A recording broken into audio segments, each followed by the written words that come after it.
Hi, everybody. I'm Emily, And I'm Vince. and this is the Lighthouse Lowdown.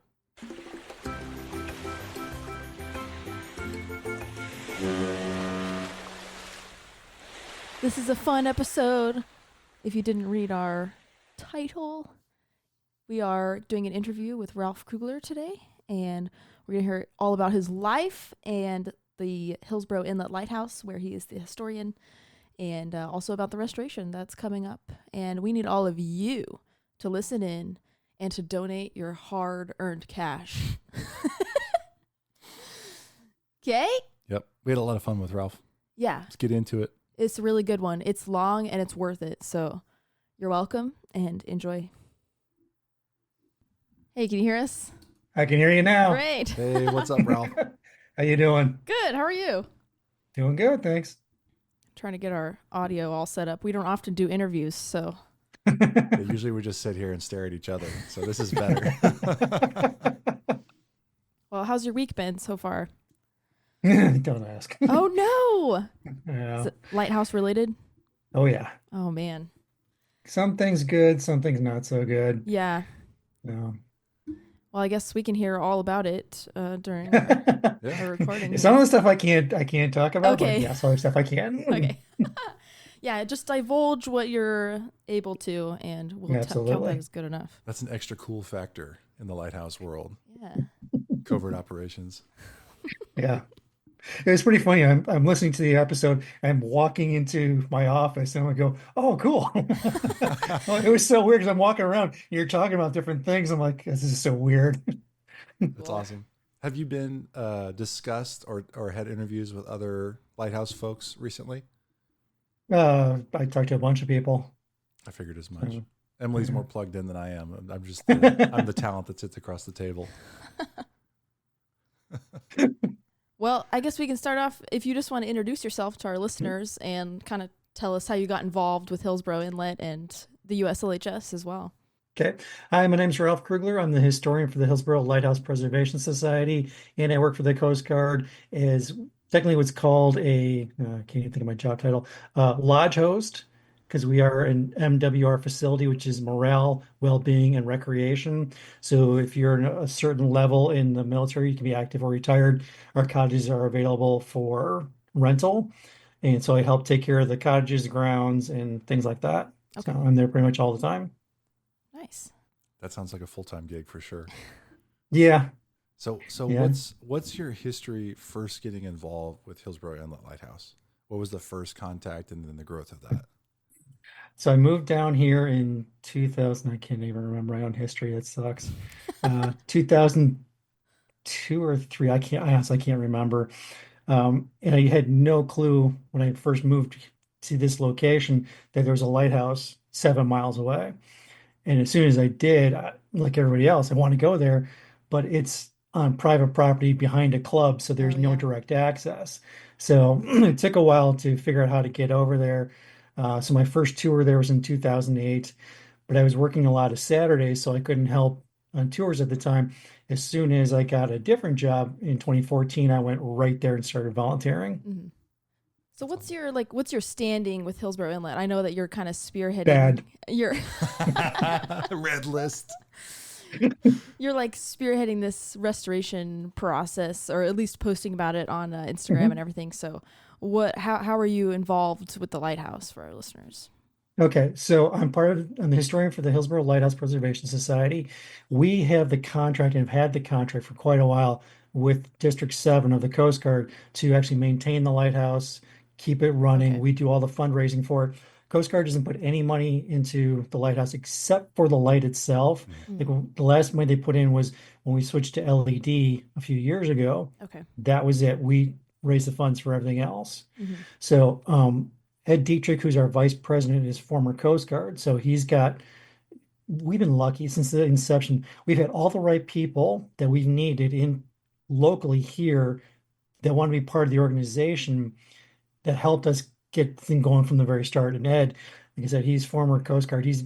His family are pioneers to the area. They've been here forever. And so he knows all the technical jargon. He knows who to call at CEU. He knows how to present things. And so like we just got the clearance from Coast Guard CEU this week, civil engineering, Okay. that our plans to restore the lighthouse are a full go. Now we just have to raise the funds for it. Okay. So the Coast Guard, I think that's typical of what we had heard. The Coast Guard will maintain the beacon itself, and Mhm. then anything surrounding that typically is not Coast Guard, right?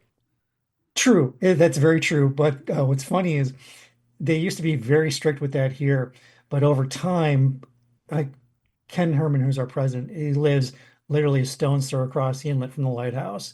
I'm just down the road, and with our webcam, when we before we switched to LED, it's like you just turn on the webcam at night just to make sure the light's on. If not, drive down there, switch the bulb out, put Yeah. it in, report to District 7, hey, we were discrepant for this amount of time. Light went back on them. Um, if you have any questions, just, let us know. We'll answer anything. And it got to the point where they're just like, you know what? You guys just take care of it. So, like when we clean the lens now, we invite District 7 guys to come up here who are in the ACE navigation, and we actually teach them how to clean the lens. Oh, wow. Yeah, so when we switched to LED, Ray Coleman, who was in charge of the ACE navigation team there, was the point person for the Coast Guard, and they had subcontracted a company to come in and actually do the install. And they're looking at Ray, and Ray's like, "Talk to these guys. Talk to Like, we don't talk to know. these guys." It's like, "Yes, I want to know, but it's like, if anything happens, they're gonna beat me to it." So, and these guys refused to talk to us until about maybe half hour before they were finished. Oh, And it was gosh. like, yeah, and it was like running down. We were just almost at sunset, and they just got it done in time. Oh, my goodness. So, yeah, They're waiting for the civilians and the retirees to get trained last, huh? pretty much. So what is that? You said District 7. What does that district look like? And your, because I'm not familiar with the area too much, and your Okay. involvement with the local Coast Guard and really the community. Okay. Well, the districts, the Coast Guard splits the country into districts. Mhm. We're District 7. And I think we run from Virginia to uh, Alabama, maybe. Okay. I think so, just along the coastline Yeah, there. yeah. So that, and then we also have Puerto Rico and I'm not sure, like Virgin Islands Yeah. and a couple of places like that. So that's District 7. So there's, and each district has its own rear admiral, and they swap out every 3 years, just like everybody in the Coast Guard pretty much swaps out every 3 years. So it's like you just get a good relationship going. You hope it's going great. All of a sudden they leave and just like, a good note for us, going with the next people. And we've been very fortunate that every time they do a change of watch, they pump us up. So it's like, thank you. That's awesome. That's good. Yeah. Sounds like a load of good people. Yeah, we are very, very lucky. Yes.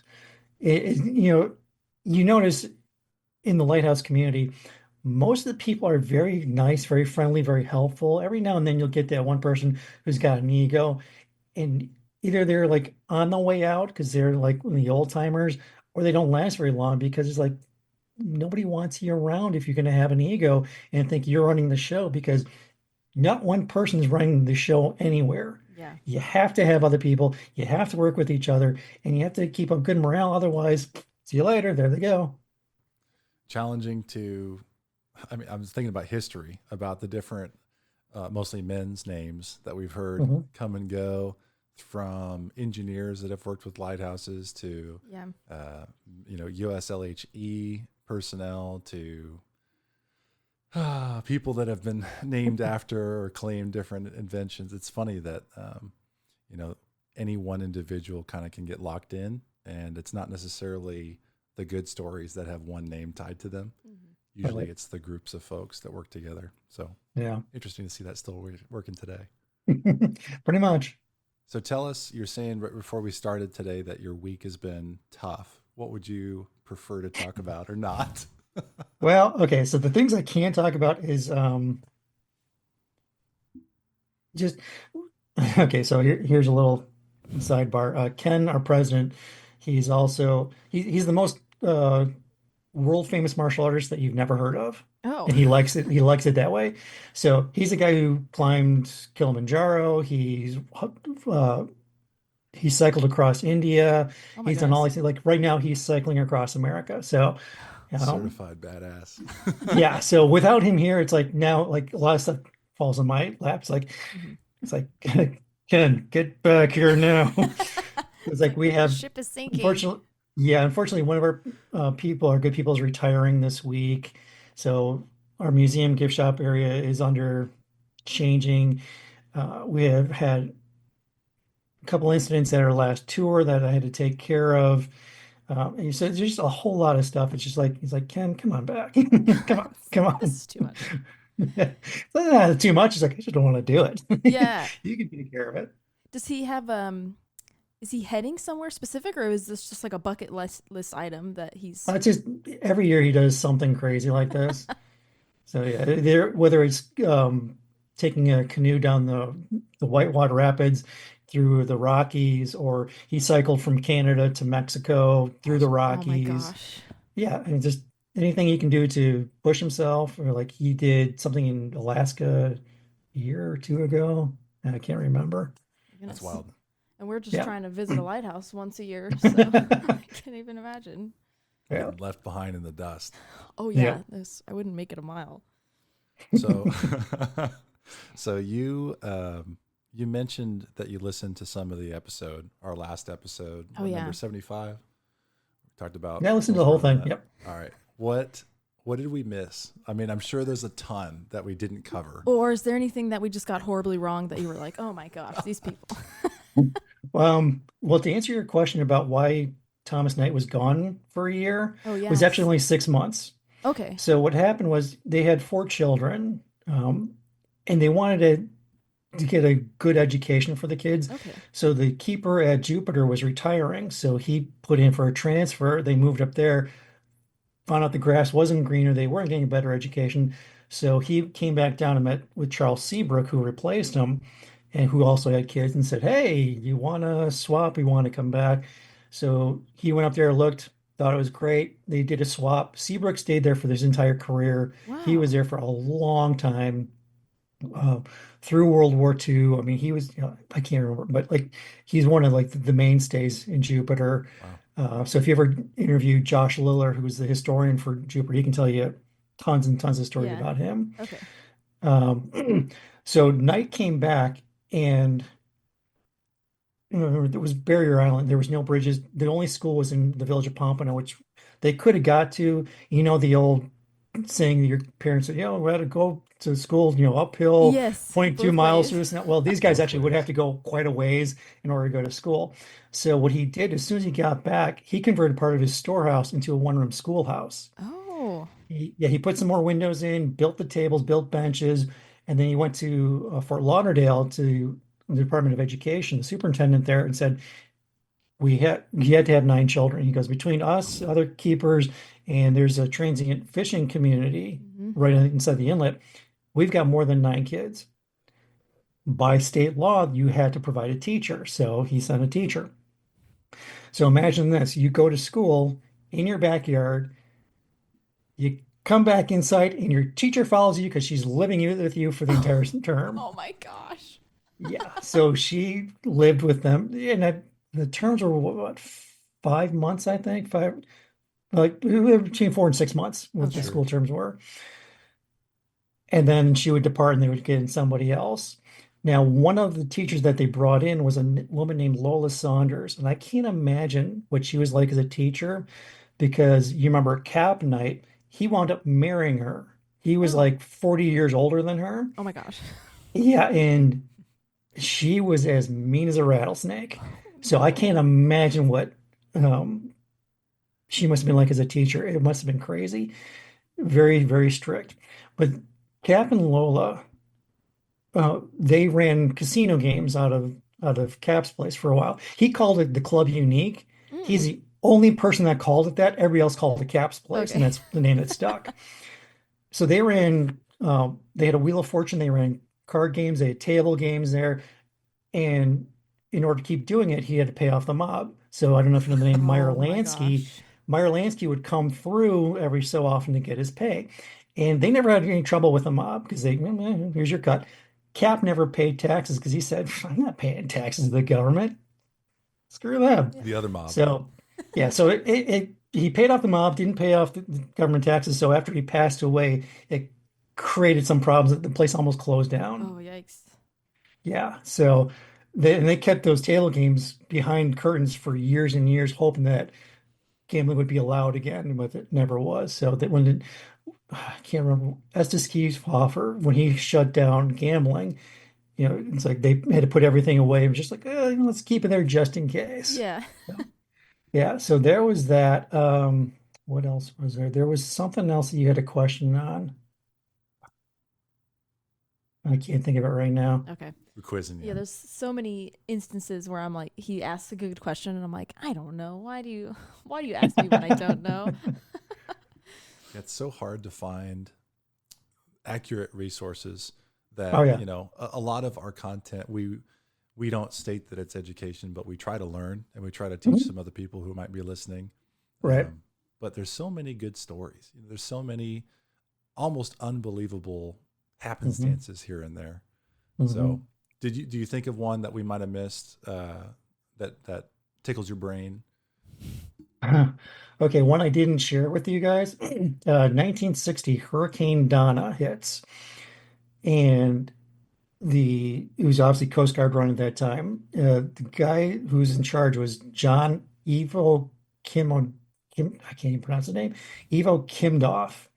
His stepson Tim was in school. He was only 10 years old at the time, and the bus comes back, and it there to get across the island. There's a drawbridge, and the old drawbridge went halfway down, and then they made him jump over, and his dad caught him, and Oh my his mom gosh. was away visiting Of people. course.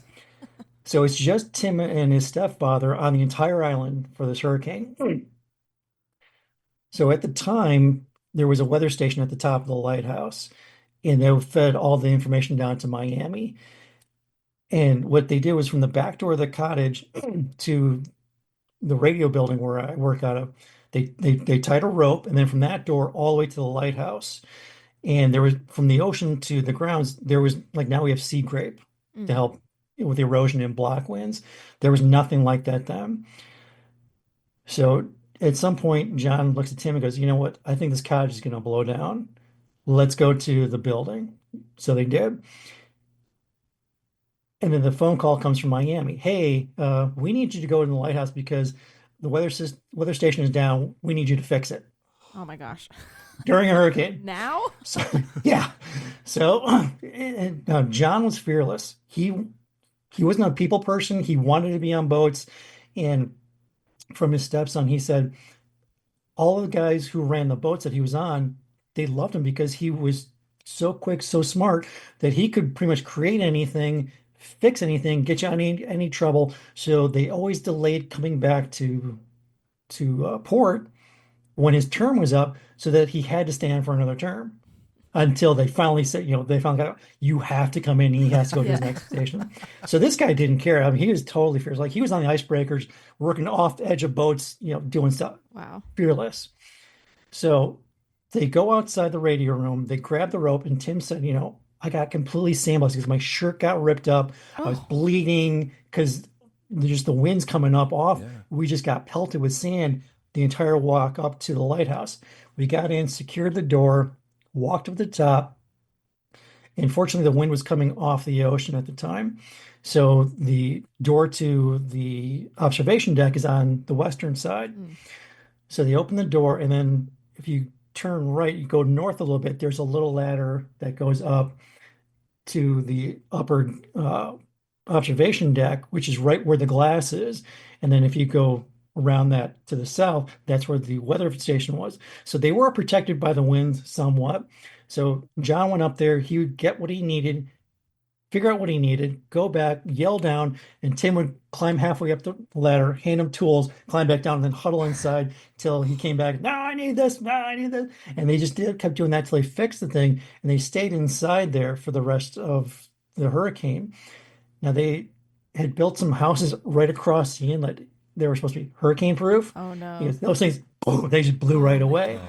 But the 1906 houses that his stepfather thought were going to blow down did just fine. It's a testament to old construction.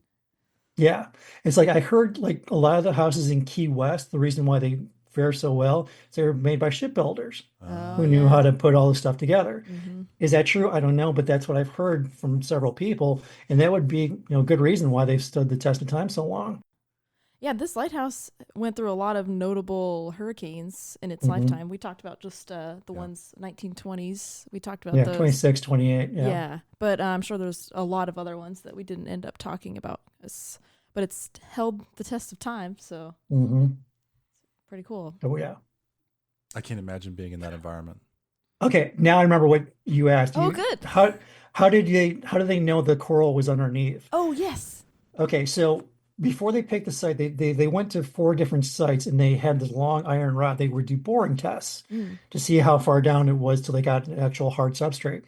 So this was picked because there actually was coral. So when they put the footers in, they they dug down to the coral. They made the forms around that, and then they put three super long iron pegs that were threaded at the end. So when they actually put the footers on top there, they actually screwed into those into the concrete, which is on top of the foundation, the coral. Mm. Okay. So that's how why they picked that, and that's why they knew there was something underneath there. Okay, that makes sense. Yeah. Clearly, it worked. Yeah, Yeah. Yeah. worked really well. Yeah, we've had erosion on our southern side so bad a couple of times that you could actually walk between the footers, the concrete base. Oh yeah, Oh it gets no. gets pretty bad with hurricanes, depending on what side of the state. If they go on the west side of the state because they're counterclockwise, we get hit because it comes right up Mm-hmm. the inlet there, so we constantly lose that. But then if they go the other way, that the inlet side is fine, but we lose our Atlantic side a Yeah. bit. So. Okay. But I've actually found some pretty cool machinery down there. Oh, interesting. Yeah, so like they left some stuff down there after they got done. You can't tell what it is because it's so corroded and it's so heavy. Just leave it.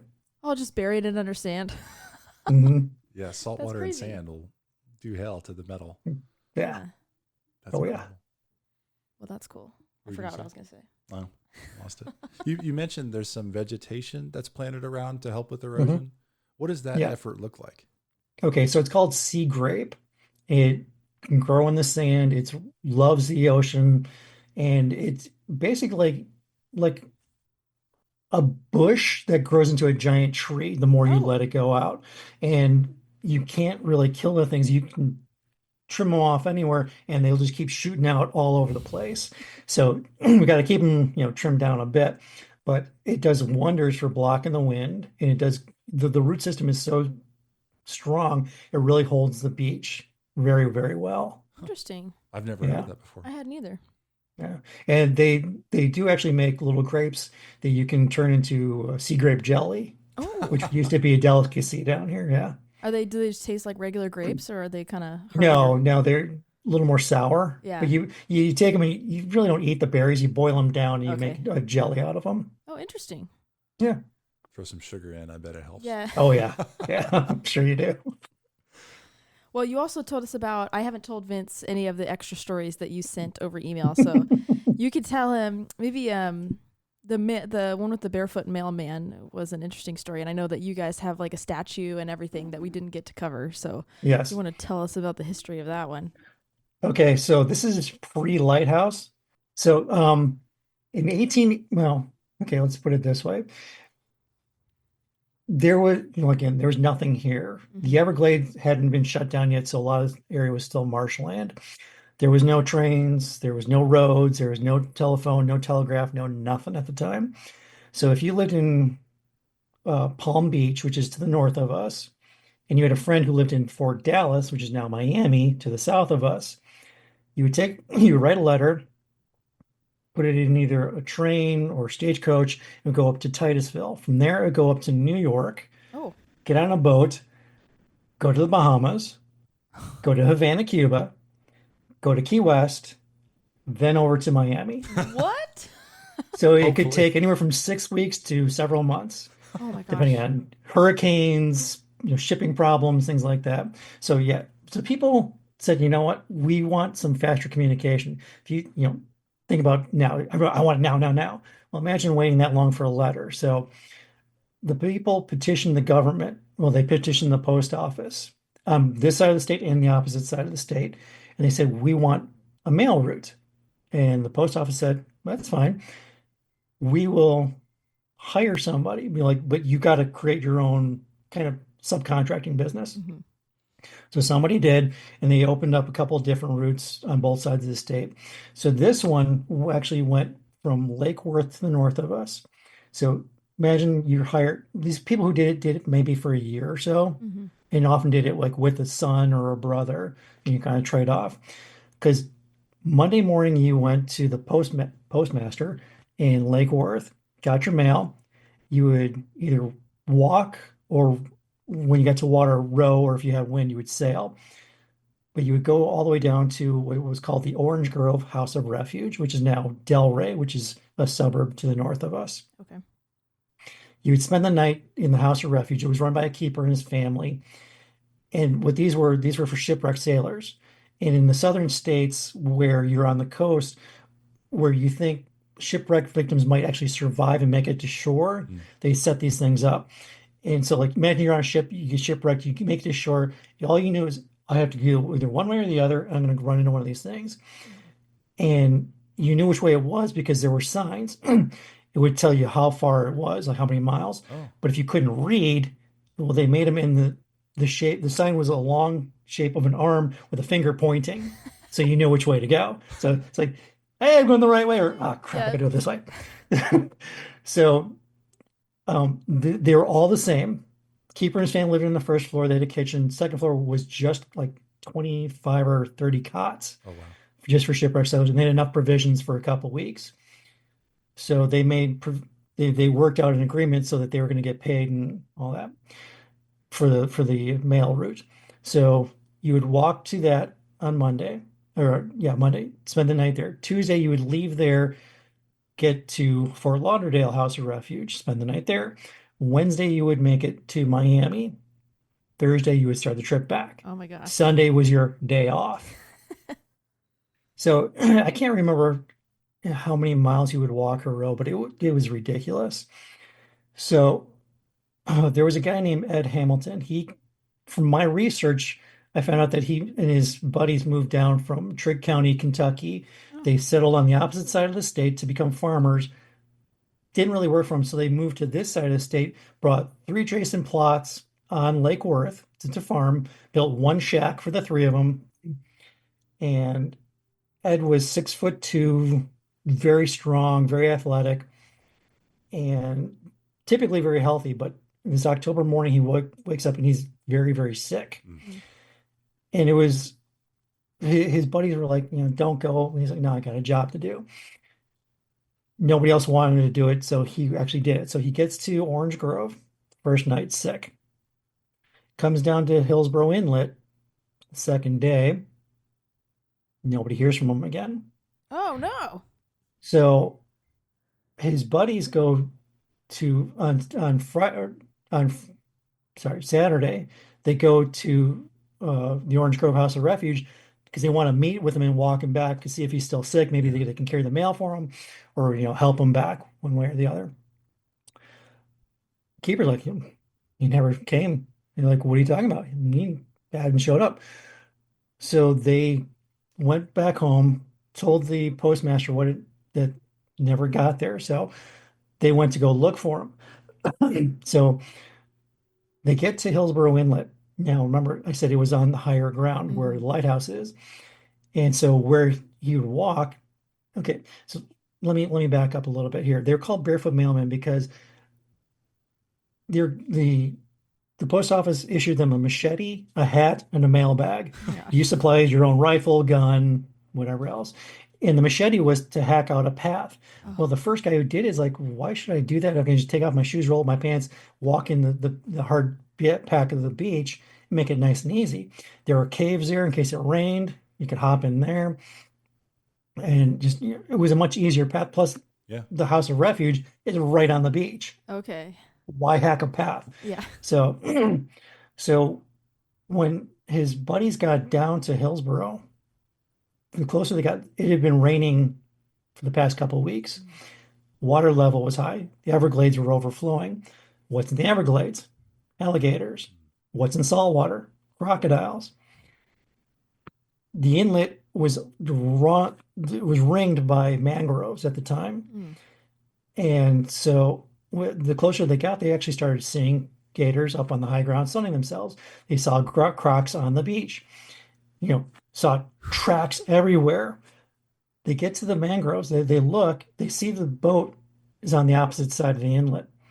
They see all the beds closed, mailbag, hat, machete, rifle, everything hanging in the mangroves. Oh So no. obviously they figured out somebody had took the boat, gone the opposite side. He tried to swim across and chomp, chomp, chomp. He was eaten Oh. alive. So what they did was they would clear the mangroves. One guy would shoot him, and they gutted him. I thought he was a bachelor. Well, a couple of years ago, I get an email. Hi, I am Tony, blah blah blah. I am Ed Hamilton's great great great great great grandson. Oh my gosh. Exactly. I'm like, wait a minute, what? How does He that was work? married. He had a kid. I'm like, okay, so he'd never been on site before, so I let him on site, and Yeah. met with him and everything. So it's like, so he told me that through family lore, that they gutted around 30 crocs and Oh gators my trying to gosh. find his remains, Yeah. and they didn't find him. Shoot. Um, but the Hamilton family kept all of his stuff, and what survived was the hat, the mailbag, the machete, which the family had donated to the Smithsonian. Mm. He still had the rifle, but the wood had rotted away and it was in two pieces. He's like, I think I'm going to get it restored and put it in the Smithsonian. So, end of last year, he shows up one day and I'm at work and I get a call from the guard gate. I'm like, yeah, let him in.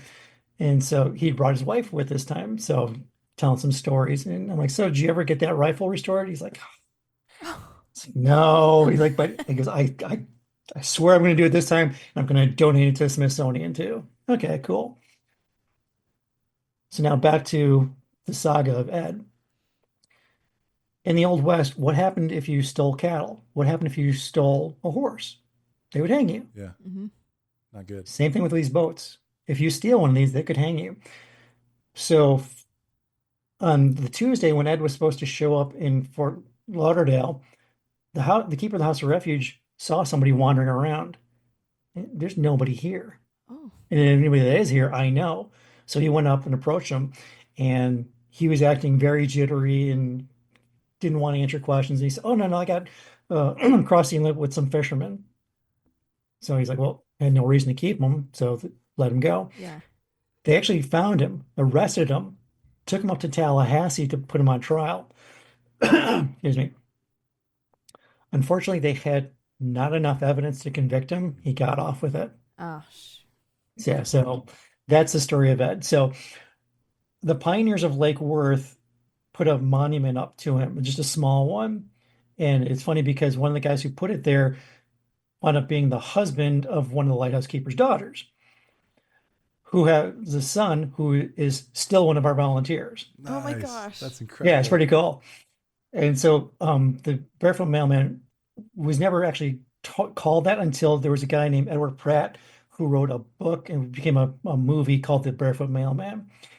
So he's the one who coined the phrase. But then there was a Barefoot Mailman hotel down here Oh and, yeah. and all Barefoot Mailman everything, blah, blah, blah. Caught on. So yeah, so they had commissioned a statue for the hotel made out of stone that went from the ground to the roof, back to the ground to the roof. There's a fire in the building. They took it down, moved it to when the hotel shut down, they moved it to Hillsboro Beach Town Hall. The woman who was the mayor of Hillsboro Beach at the time was also president of Hillsboro Lighthouse Preservation Oh Society. wow. When they wanted to move that out and put a brass one there, or bronze, sorry, a bronze one there, she spearheaded the effort to move it to Hillsboro Lighthouse. Got it passed, and then we just kept updating it until it fell apart. We sold it to a dive company for $1.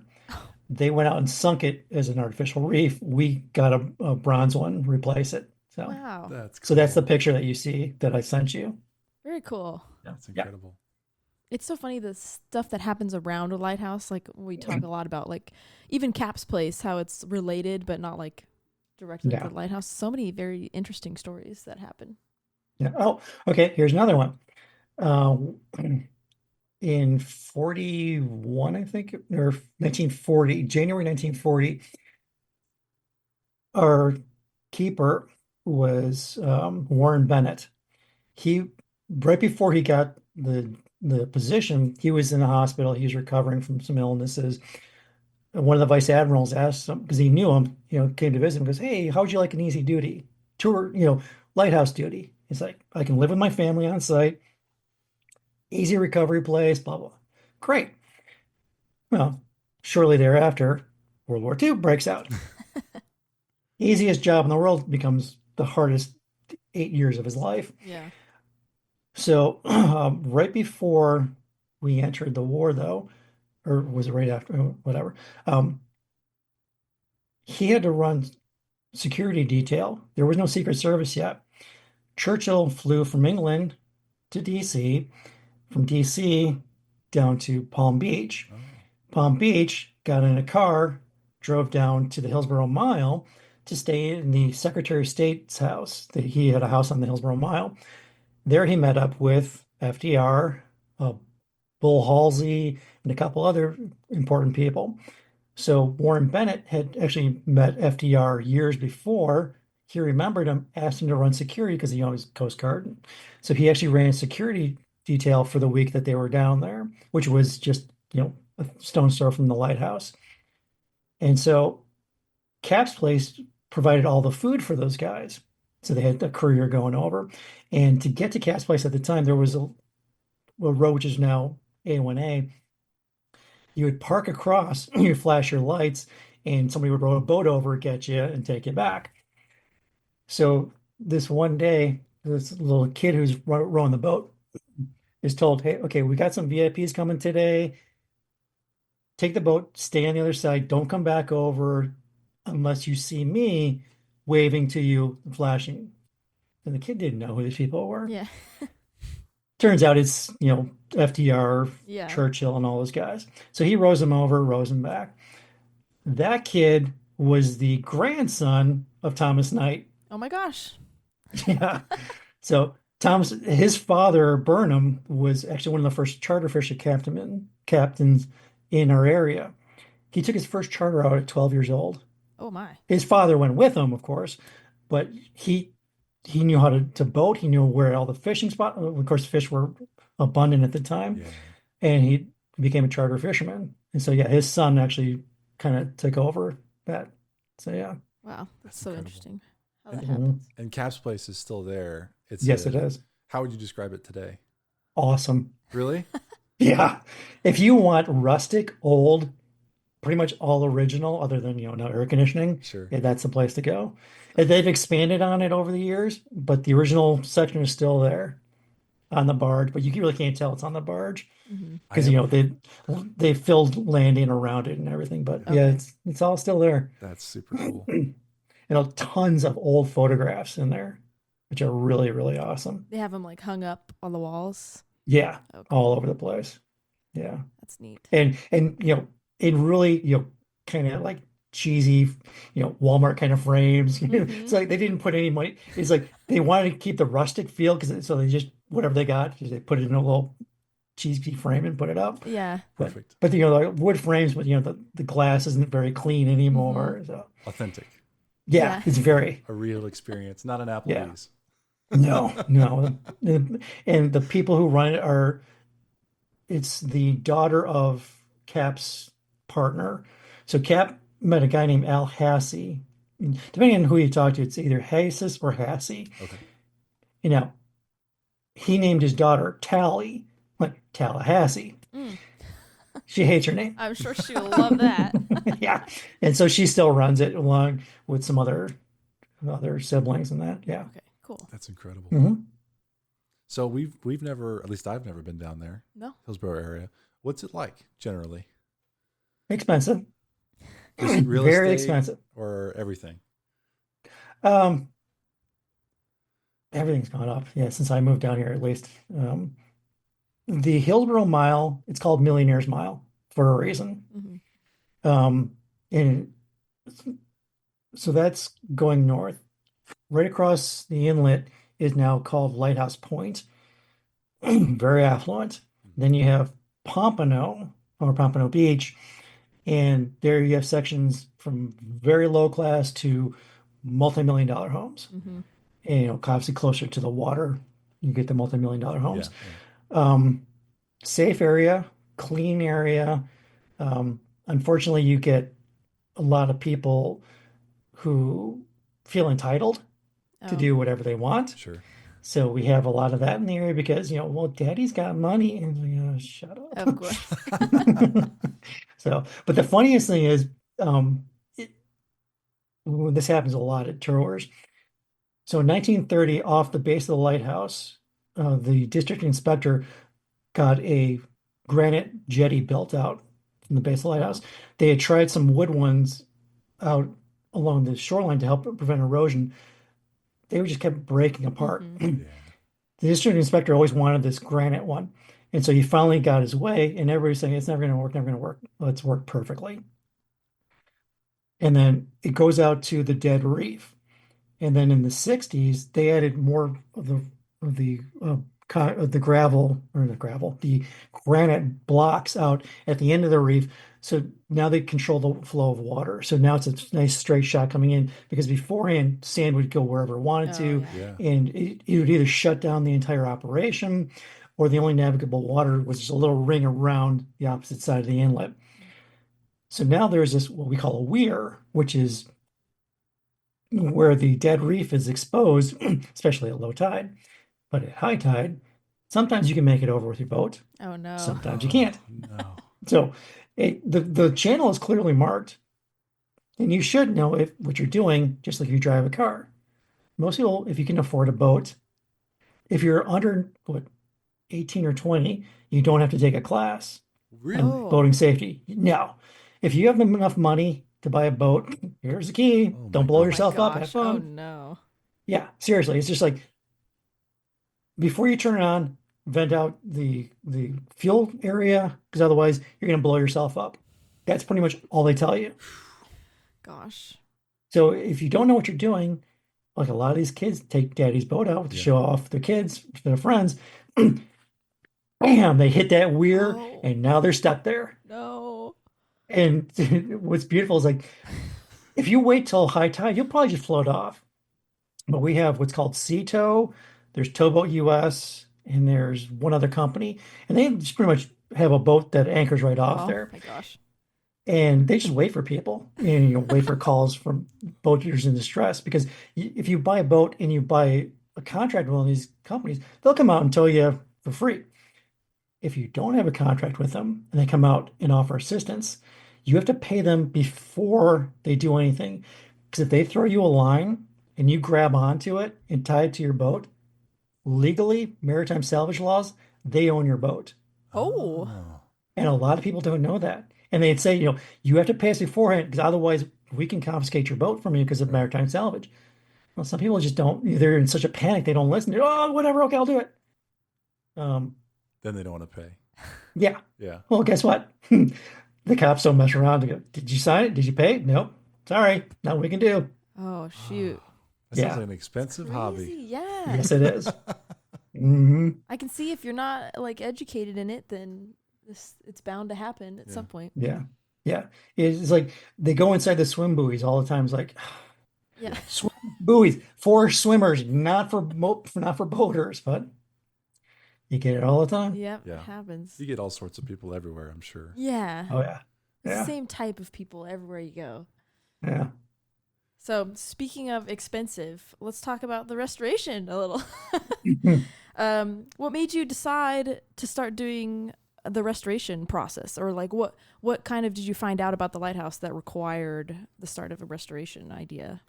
So this is actually something that's been ongoing for at least 5 years now. Oh wow. Oh wow. Yeah, so the last time the lighthouse got painted, it was done incorrectly, Oh, no. and it looked beautiful for about a month, and then the rust started showing through. And then the quote unquote contract we had with the painter, they never honored because they were supposed to come back and do touch-ups. They never did. Oh, Fantastic. Yeah, so the the horizontal struts, they're the iron bars. Um, they're probably 8 to 10 inches across in diameter, and they go from all the footers, and then from the footer to the base of the actual center cylinder. Okay. Those are buried under sand from probably early 60s till 1997, 98. Mm. So all that sand shortened the lifespan, and it just rubbing on there, the friction, the Yeah. Yeah. salt, and everything. Yeah. And so instead of being nice and cylindrical, they've broken down. Some of them have to be completely replaced. Some of them can be salvaged. So we we also incorrectly, well, no, I can't say incorrectly, but we got a bunch of the turnbuckles and sway bars replaced in 2017, right before we painted, and weren't coated properly. Oh, And so a bunch of them have to be replaced again. Plus, a bunch of them at the bottom were never replaced. They have to be replaced. So functionally, it's still fine. Everything is still has enough on it, but you have to stop it at some point because at some yeah. point something's going to fail. So we've been trying to come up with different ideas what to do. So we've had a bunch of different companies come in and give us bids. Um, International Chimney Corporation, the ones who moved Cape Hatteras, Mm. they're pretty much the industry leader right now in doing lighthouse restoration. Okay. They came out and they gave us different quotes and everything, and they gave us a solution, the most low cost solution to fix or replace the bottom struts. So the Coast Guard Civil Engineering, like I told you earlier, gave us approval this week to do the restoration. So we decided, we don't have $2 million. Mhm. Yeah. We just had our annual fundraising gala. We cleared $64,000, which is our best fundraising gala ever. Nice. We got a grant from Florida Lighthouse Association. I can't remember how much that's for. We do have money in the bank. So it looks like we are going to get close to, by the end of this year, get enough money to redo just the base Okay. Yeah. and get that. And what we're hoping is that people who like to donate, they like to see what their donations are going to. So we can Yeah. go say, hey, here's a before, here's an after. You can see we're actually trying to do this. And we're hoping that's going to help us generate more funds. So everybody's always talking about doing the external. When I had ICC here, I said, okay, that's great. Let's go internal. There's some things I want to show Yeah. you. And so I showed him, and it's going to come nowhere near 2 million to fix a couple things inside. He goes, yeah, but I can see at some point this is going to be critical. I can see, you had water leakage through the old windows. One of the windows, I'm not kidding. It's just the bottom part that moves up and down. You put it down, you can actually take your fingers and go outside. Oh no. And it's like, gee, I wonder why we're getting water coming in here when wind is blowing from the south, straight on, it's coming up and over through. Art McKinnon, who headed HLPS for a number of years, and he was the chief liaison to the Coast Guard during the initial restoration back in the early in '98, that area Yeah. when the lens broke down. He at one point replaced not all of the windows in the lantern, but all the ones that weren't proper. Okay. Because over years, people shot at them or Of course. Oh, birds hit them and broke. Yeah, I exactly. hate that. You love that. I know, it drives me nuts. So they just used whatever they had. Some were plexiglass, some actually had chicken wire in them. Oh my Nice. gosh. Yeah, some of them just weren't the right thickness. So he went around and figured out which ones need replaced and did it. Unfortunately, what they used to glaze it and secure it is broken down before it's time. Mm. So we were getting a lot of water intrusion there. So that was causing a lot of water at the top, and of course, water is going to run down. So damage here, damage here, damage here, all the way on down the Yeah. line. So, like I said, this is going on at least for 5 years, and it's just like, you know what, we have to act now because if we don't, it's not going to be around for another 100 years. So, Yeah. to answer your question, It just needs to be done. Yeah, for sure. So yeah. So you guys are kind of focusing on like the things that could be a catastrophic failure before you start Yes. branching out and okay. Yeah. So we want to get the base done, and then we want to work from our top down. Okay. For the And then if you look at, if you look at the picture behind me, you can see half and half, half black, half yeah, white. Mhm. In 1969, it used to be a different, what's called a day mark. So top two-thirds of it was black, the bottom one-third was white to show off the background versus the sky. Mhm. So the white would show off trees, the black would show off sky. Well, we had Australian pines that had grown up and obliterated the entire white section. Oh. So in 69, they switched the middle black section to a white section. So we were hosting our admiral at the time, Rear Admiral McPherson, and he's very interested in preserving history. He's very proactive with Coast Guard things, and he's a huge friend of ours. His wife actually became a lifetime member of our society. Good. nice. Just the nicest. You would never know that this guy. Most of the rear admirals, you would never know that they're that high up in the Coast Guard because they're the most normal, down to earth people. Yeah. They don't show off. They don't talk about themselves. They tell me about you. What do you do for a living? Are you married? Do you have kids? Oh, tell me about that. They don't talk about themselves. Yeah. These are the nicest people. And so when we had him in, he goes, you're the historian, tell me some things that you would like to do. And so I said, well, I'd like to actually go back to the original day mark now that the Australian pines are gone. Mm. He goes, it can be done, but we have to change all the legal descriptions. And, it's all electronic now, so it's not that big of a deal, but it's going to take some doing. Well, it was a week or so later, he reaches out to us. He goes, hey, I'm looking at the legal description because they never change it. Oh. So technically, you're fixing a mistake. No paperwork. Have at it. There you go. Oh my That's gosh, that's awesome. amazing. Yeah. So when we actually do repaint it, it's going back to the original day mark. That's so great. Yeah. That's so fun. Yeah. I actually didn't even know that it had changed to half and half. Most people don't. Yeah. It's such a subtle It's so change, subtle but that most people don't pick it up. yeah, Back to 2/3. that's exciting. I wanted to ask the base repairs are based on corrosion in the sand, with the salt Mhm. water, and of course with time. Yep. What does that look like? Do they physically replace members one at a time? Do they do coatings? Do they do epoxies, castings? One of the ideas was to sleeve it, fill it with, obviously sandblast it down to base metal, sleeve it, put an inert substance in there. That's one of the options. But the option we're going to go with is that they're at the ends where they go into the footers, they still have keys on them. Yeah. So you can actually hammer those out and jostle them out. So the ones that can be salvaged, we haven't completely come up with the idea, but we know we are going to do something with an inert substance to surround them, and we'll get them sanded and they'll look brand new. But the ones that have to be replaced, we'll hammer the keys out, cut them, slide them out, put a new one in, probably in two sections, and then weld it into place. Okay. So like a center weld, Yeah. and then you won't be able to tell. And So the keys it's going are to be, made yes, with, one at a time. with anchors, and the anchors are still good to use. Yes. Oh, the footers are just perfect. Yeah. Not a problem. Nice. Yeah.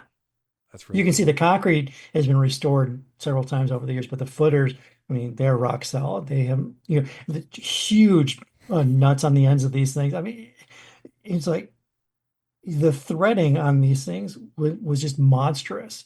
And so to hold these things in place, you figure the crazy thing is those have held up.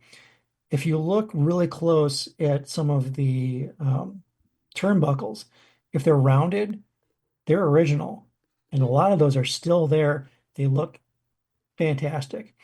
If you look at the ones that have squared off sections, those are falling apart.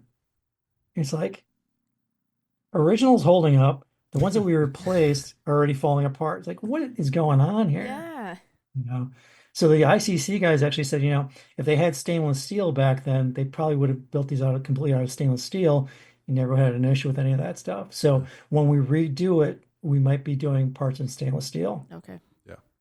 But the only problem is now you have to coat them in a certain way because, Oh, yeah. but metals can't touch other metals because it'll Dissimilar. Yep. enhance the corrosion and break things down faster. But Interesting. they have a way to do all that stuff. Yeah, for sure. Yep. Yeah. We even do that in piping systems. Not quite as cool, but same No. concept. So you mentioned over email too that maybe the oil house would need a restoration. Did you say something like? Yeah, so we were electrified in 32. By 37, it needed repairs. So the lighthouse service just told the keeper, Ben Stone, just tear it apart. So him and the assistant, Judge Isler, who's another character, Alfred Burgell, our first keeper, Thomas Knight, our second keeper, Judge Isler, Ben Stone, you could do a full-length feature movie on their lives, each one of them separately, and you wouldn't have to embellish any of them. Oh my goodness. And you'd be like, oh my God, these people are crazy. These people are such crazy lives. But one of the things that these guys had to do is they dismantled the oil house. So what did they do? They just broke it apart, took it in wheelbarrows, dumped it in the inlet. Oh my gosh. So when we get the sand erosion, we find bricks, and I'll just pull them up, and we have a little brick wall. Earlier this year, we had so much erosion that entire sections of the lower parts of the wall had been exposed. So we have a dredge that's permanently anchored inside our inlet. They rent the property from the Coast Guard for like $1 for 100 years. It's a Mm. Nice. great system. And what they did was they had this huge cranes, and I went to the guy in charge. I'm like, hey, Woody, you think you can help us out? And he's like, what do you want? I go, well, we'd like to get these sections of brick wall taken off the beach, which are going to be covered up with sand, put back on the grounds. No problem. So they did. They put it right in place for us. And the guy is a wizard with moving stuff. Knew how to lift these brick walls sections up without having them break in two. I mean, he just Wow. had it down perfect. Yeah, the guy was a genius. And what I didn't realize is the walls along the sides, they were 4 bricks thick. Okay, Oh. back to another question that you brought up Oh, good. about the fire. The lighthouse would have survived. The storehouses would have burned down. The oil house probably would have blown up Oh gosh. Yeah. because there were 100-gallon butts of Yeah. kerosene in there. So yeah, that thing would have blown up. So don't know what happened. They obviously just got rid of the oil butts, unfortunately, because Mm. they're awesome. I would love to have them. Um, so after we get the restoration done, I have to go through a process of petitioning the Coast Guard and SHPO, which is the State Historic Preservation Association, because we are the National Trust of Historic Places Oh. or Landmarks. So we're going to petition them, show them this is where the oil house was. We want to rebuild it, not in the same place, but in a more advantageous spot with as much original material as we can, because we have granite from the gables that we can reuse. Tons of bricks. There's more bricks buried underneath there that we can still use. We just have to get a new foundation and then find we actually found a company that does historical brickwork, Oh, cool. and not necessarily they're going to do it for free, but at a Sure. much reduced price because of what it is. Yeah. Yeah, so we want to get that rebuilt, all original as much as we can, and then turn it into a little miniature museum. So we'll get actual museum placards because I got more photos of the place from throughout the years that we can do a timeline with keepers' photos and just I want to do a timeline Oh, throughout the whole thing. that would be so cool. And then so it'll be storage for like our tents and stuff that we use for tours, pull that stuff out, and then have another Yeah. amenity for people coming on tour days. That's a great But idea. That's a great idea. And how cool that it survived all that time. Just big chunks. Yeah. out of the space. Discarded and refused Yeah. to go away. So what's interesting is we got those pulled out end of last year, maybe October last year, I can't remember now. And just the other day, I noticed the bricks are starting to leach salt out of them. Oh, yeah. We're giving it back. So I'm like, I didn't take that into consideration that the bricks are porous and they are salt. So now I had to go out there and wash them off to make sure as much salt comes out of them as they possibly can. Yeah. So like Keep the coming up. individual bricks, they're fine. I haven't seen any salt, but the actual sections of the wall, if you Mhm. sit on them, you'll get up, you're all chalky. Right? Oh, that's so interesting. Yeah. I didn't That's consider really that. cool. I would not have thought of that. Well, cool. So, I guess another big question. I don't know if you would have an answer to this at this point, but when do you think, if you were able to do all of the restoration projects you want on the lighthouse, how long do you think that it would take you guys? I'm going to say probably 5 years. Okay. Wow. Yeah, because you can't work during hurricane season. You have Mm, to raise the funds. And once you have the funds, the actual work part of it won't take that long to yeah. do. It's just you have to, juggle hurricane season Mm-hmm. with us. So. I never considered that. Is that like a rule, or is it just like people won't set up scaffolding and do all this work if it's hurricane Well, they season? will, but now it's going to cost you more because they have to take it down if they know a hurricane's coming. Yeah. So now you just double your cost. Oh my gosh. I didn't Yeah. Yeah, realize. we're in the middle of Kansas, so we don't have that problem. Hey, tornadoes though. That's true. We sure do. Oh, you forget about those. Yeah. Yeah, yeah. So Ralph, you're the historian. We've talked to a couple of historians, and it's always a pleasure because you're such good storytellers. It's fun that you have the story in mind and then also the passion behind it, right? You can go press play on a YouTube video, and it's usually not that way, but good people usually have those stories with them. What was your life like before getting involved with the lighthouse? I mean, is this just you, and then here you are at the lighthouse, or did you kind of fall into this all at once? I'm going to say divine intervention because there's no way I could have planned this. I went to my first lighthouse. I grew up in Chicago, and first lighthouse I went to was Chicago Harbor. Yeah. I can't remember if it was Boy Scouts. I can't remember if it was a school. I all that stuff escapes me. But I remember being on the boat. We actually pulled up to the Harbor Lighthouse, got out.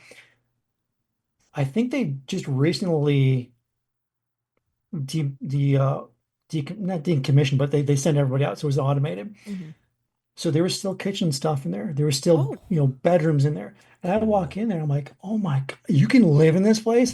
And there's a kitchen. I'm like, you can fish off here. I'm like, can you have a dog here? Because I'm going to live here. And then you walk up and you see the light. I'm like, oh my God. Whoever was in charge of our group heading in with somebody to get us in there. I remember he was fascinated. I wish I could remember who it was though. He was fascinated. I was fascinated with it. Everybody else was wanting to go out and throw rocks into the water. Yeah. And I'm like, I could live here. This is so cool. But growing up in the Midwest, not a whole lot of lighthouses. Sure. Um, Went to school for athletic training at Eastern Illinois.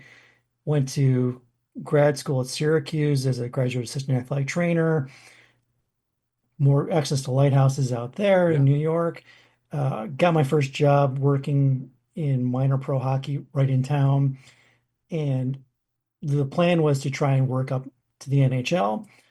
Almost got there a couple times, but I could also see things were happening where it wasn't going to happen within a certain time period, and I was going to lose my job because I could see contracts were changing, and the farm team I was working for, they're franchises. Most of the parent clubs don't own the franchise. Yeah. So whoever they sign a contract with is who goes. Like I originally started working there for Vancouver. They left. I wound up working for Columbus. Could see things weren't working out. Knew that they were going to leave. Kind of had a feeling Tampa was going to come in. They actually did. And when they did, they gassed everybody. The equipment guy, he'd been with them since they moved from Hamilton to Syracuse. Had over 1,000 games. Didn't care. See you Oh later. man. Oh, Yeah. Fortunately, Syracuse just started a women's hockey team, so he's went right there. Shorter season, less work. Yeah. Made in the shade. So he got very, very lucky. Um, my parents still lived in Chicago. They spent the winters down here in Stewart, which is north of us. My sister was in Miami, then she moved over to the Naples area on the West Coast. She already had one kid. Another kid was coming on the way, and I didn't want to be the uncle that nobody knew. So I was like, I'm out, came down here.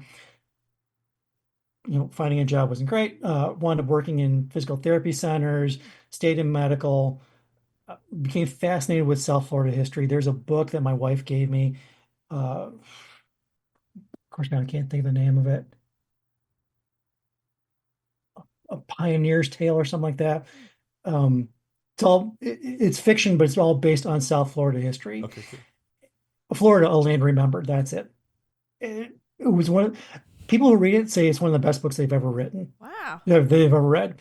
This guy wrote a bunch of books, but this is the best one by far. And I got hooked on Florida history, and I just started reading up everything I could. already loving lighthouses. I was trying to find, Hmm. and I was trying to find anything about Hillsboro's history, and anything you find online.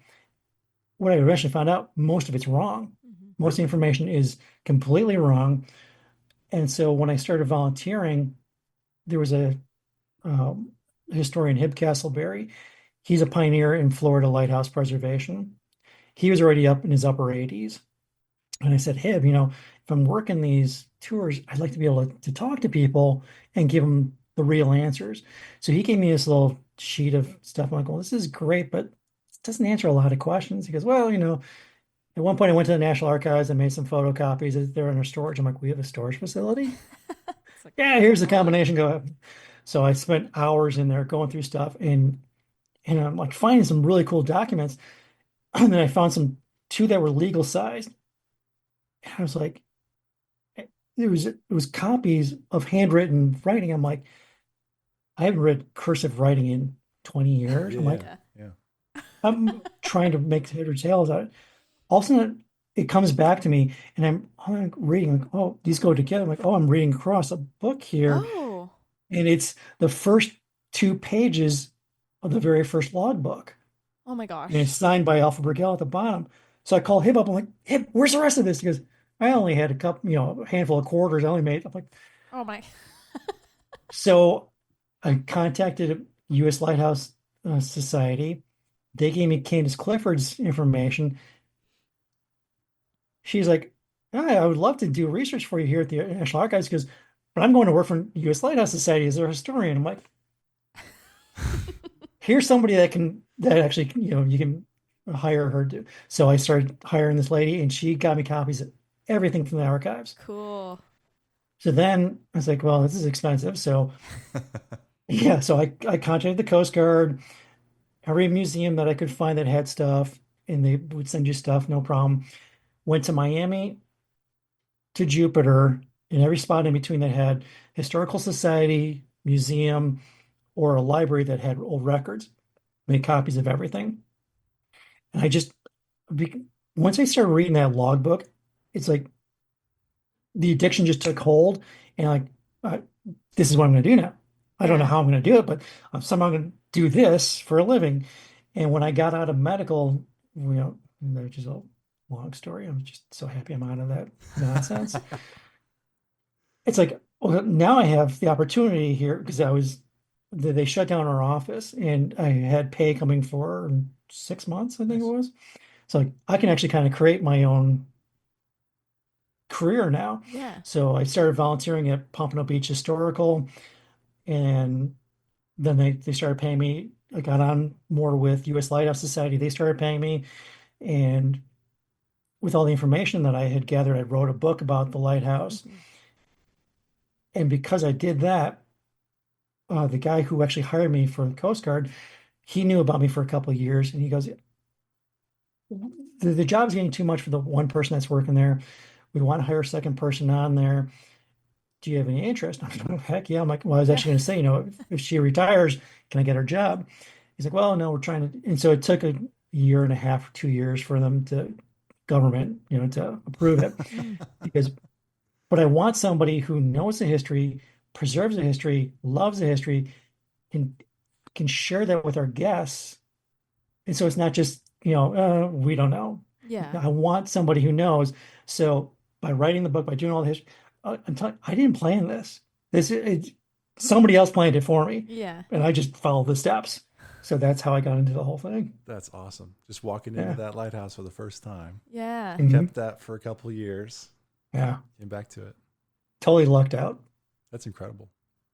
It's also having to be really like tenacious that you're like, I'm gonna check every single place from here to there, try and figure out all the information. Especially like a lot of people would be like, oh, there's not more information. Okay, I'll just let that die. But it's commendable that you're like, that's not good enough for me and I'm gonna figure it out. But It's when you pretty cool. find things that are wrong, it's like you want to fix them. Yeah. And so it's an addiction. Every time it's like Christmas, every time I find something new.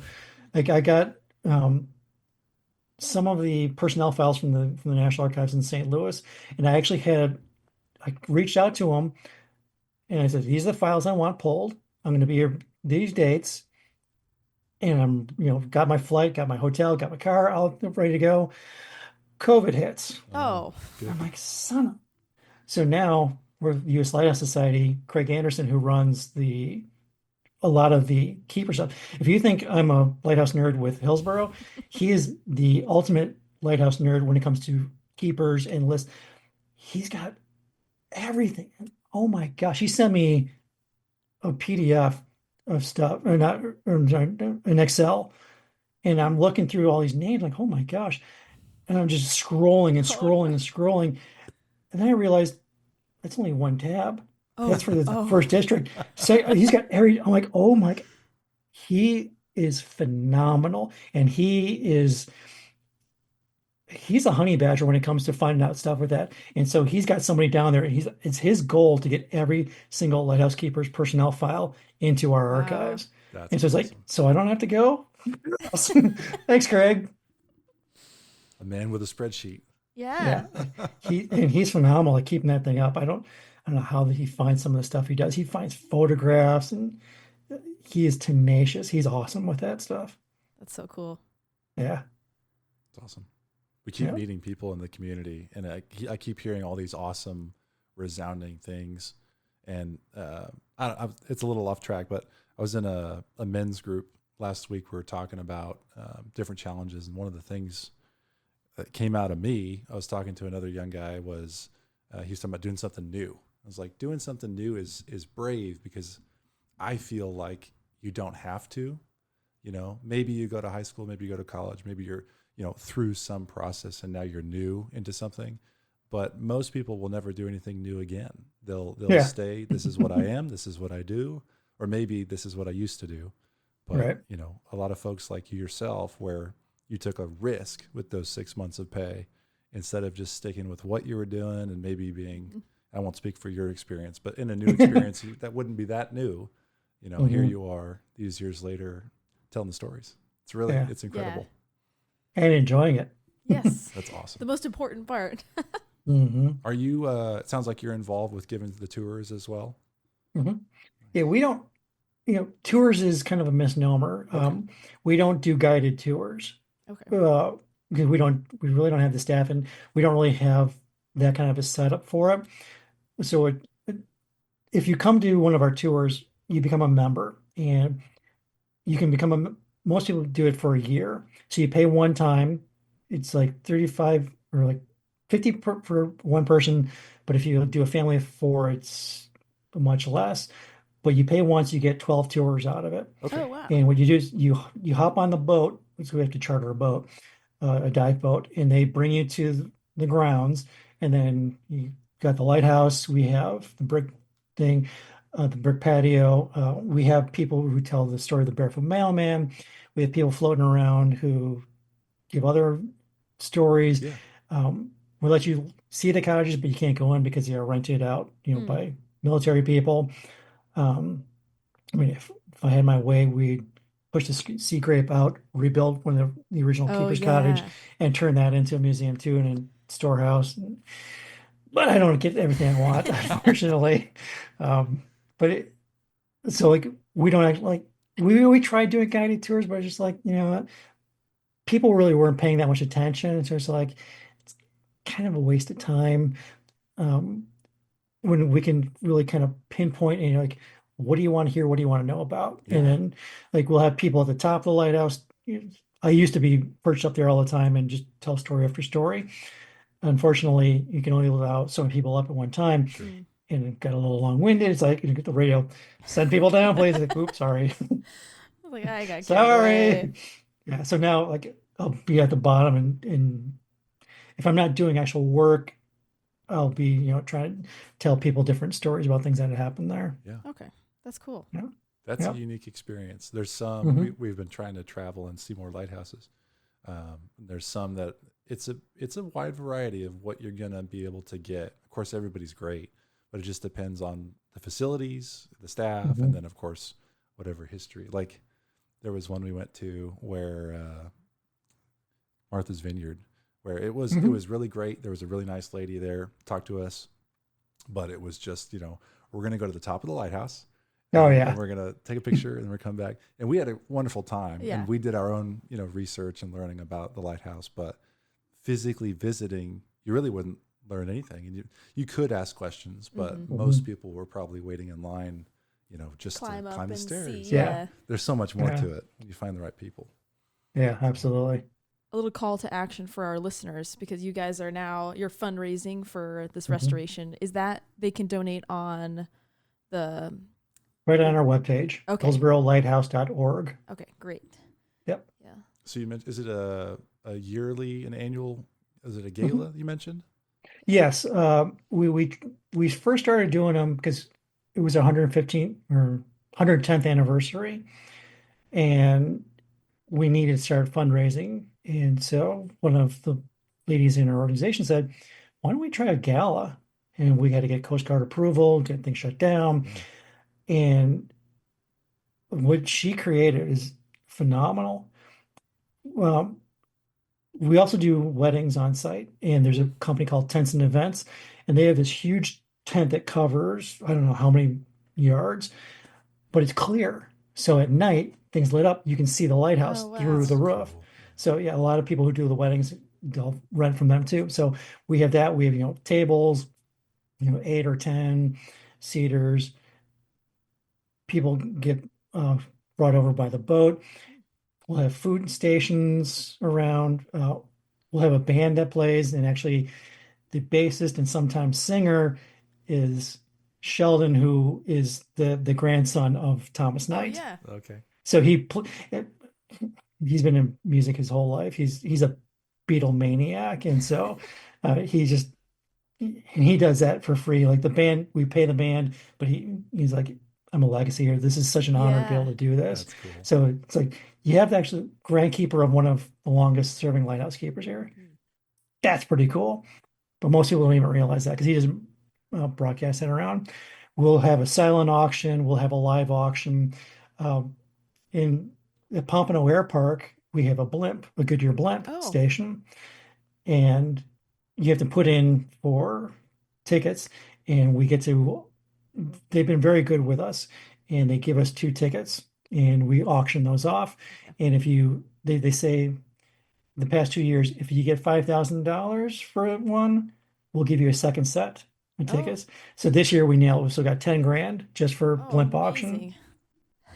Yeah, it was pretty cool. And unfortunately, inside our lighthouse, in the lantern room, you have the false ceiling inside there, which used to trap the heat and funnel it up. Well, unfortunately, against my better wishes, years ago, right around this time, the first gala, they were removed and replaced because they needed to take them out to get to. There's a ring that goes around the exterior of the lighthouse, and an iron ladder actually hung on that, and you could run it all the way around the Oh, top. wow. That's how they access the upper part to clean the windows, access the roof to make repairs, paint, whatever. Those pegs go through the double walls, and some of them had completely corroded out, and it was in danger of completely falling down. So they all had to be removed. And when they removed them, they didn't do a very good job of it. So it's like the guy who was in charge of the project said, "Well, let's just throw them away." So no. Oh, Um, so we actually kept them, and now what we do with those is we give them to a local artist, oh, and they do a mural or they do a painting of the lighthouse, either whatever their interpretation is. It's a pie shape, and so we auction all those off. So we have a few more of those to go as well. cool. That's So really yeah, neat. so that brings in a lot of money. This year we had a jeweler make up a one of a kind necklace, and then with diamonds and all sorts. I was like, oh my gosh! And then she made smaller versions with different rocks in it that they actually sell now. Mm. So that brought in a good number of dollars for us as well. But like all that goes right, paying off all expenses, everything else goes into bank account, which is trying to create as much money as we can to go into a restoration fund. Yeah. Of course. So we do that every year. That's the only time of year we actually open the lantern room. I'll sit at the top next to the lens and let people come up one at a time up the stairs. They get face to face with the lens. Oh my gosh. So I sent you a picture of that one Yes. night. of where I was, and that was the night of the gala. Yeah, I was riddled with jealousy. I was like, oh, those people don't know what they have. Uh, When is the yeah. gala? Is it It's in annual March. March? Yeah. The That weekend sounds changes. awesome. Like March 8th, 1907 was our first day of service, so we try and get as close to that date as possible. Yeah. The first year we did gala and then public tour the next day. And the next day, nobody wanted to get out of bed. So it was like, we're not going to do it on the same weekend Yeah. anymore. So we're going to let's do one week in between at least. And it's nice the boat kind of adds like that it's an exclusive like Hmm. event and like really cool. Is that you have to take a boat to get there every day? Yes. Oh my No, gosh. no. Um, we get to drive through the Hillsboro Club because we have a Okay. nice working relationship with them. Hmm. But our guests that come for tours and things like that, they have to come on the boat. Yeah. Okay. That's cool. All Yep. part of the fun. Yeah. Hmm. It is good, but it also isn't good. It's good because the Coast Guard gets to maintain it as a recreation facility for military people, and secluded, blah Right. blah blah. But from a lighthouse restoration and everything, it stinks because we don't have daily access Yeah. Yeah. for guests. It's like my cousin came down and I took him to Jupiter, and he's like, the day after being in Hillsboro, he's like, this place is so much cleaner. We're on the observation deck and no bird poop. I'm like, well, because there's people here every single day. Yeah. We don't. We have to fight off the birds. Yeah. It's Right. like, he's like, oh, I didn't think of that. Yeah. So it makes it a That little would make it tougher for easier That would us. do it. easier to maintain, easier to get to for sure. Yeah. Yeah. Yeah. So if you can just drive in, it's great. Hmm. But we don't have that luxury. Yeah. Well, good luck with raising funds. I know that's Oh. a huge challenge. We hear it time to time. Hmm. Hopefully, we can help spread the word a little bit. Yeah. Appreciate it. We have a small reach, but we have a very consistent reach. Hmm. Well, Yeah. I'm one of those people you're reaching. So, Awesome. Glad to have yep. you. Yep. It's funny because like I'll be listening to times and I'll be like, no, it's this. Like I'm talking to myself. Oh, You're not the only yeah. person yelling at the screen. It just Yeah. depends on the content. True.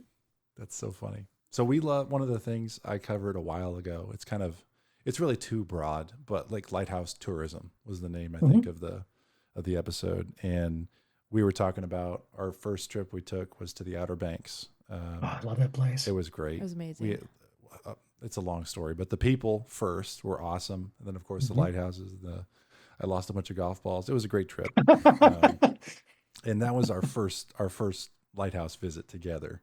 Um, and then did we climb there? Did you get to climb? No, because I had broken my foot. Yeah, she had a broken foot. She Oh, was on a Yeah, scooter. 2 weeks before our trip, I had broke oh, my foot, and I was like, the first thing I thought, I was like, I'm not gonna get to climb any lighthouses. Yeah. It's terrible timing. So it was a big adventure. But I like to ask whenever we get an opportunity, if we were to visit Hillsboro, the area mhm. in general, what would you recommend going to see? Besides the Lighthouse wise? lighthouse, yeah. Well, lighthouse and elsewhere. Okay. So within driving distance is Jupiter Inlet to the north of Hmm. us. To the south of us in Miami, you have Cape Florida. And then you can hop on a little tourism boat and they'll take you through a place called Stiltsville, which is houses that were in the water Yeah. on stilts.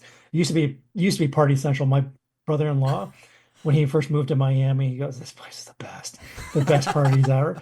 But now the state's trying to shut the whole thing down, and it's like Oh, if you don't own it, they're not selling them anymore. So, okay. I see. but out that way is Fowey Rocks Lighthouse, which is the lighthouse that replaced Cape Florida. Okay. Um, but so I'd recommend those places to go. Absolutely, you have to go to dinner at Cap's place at least Of once. course.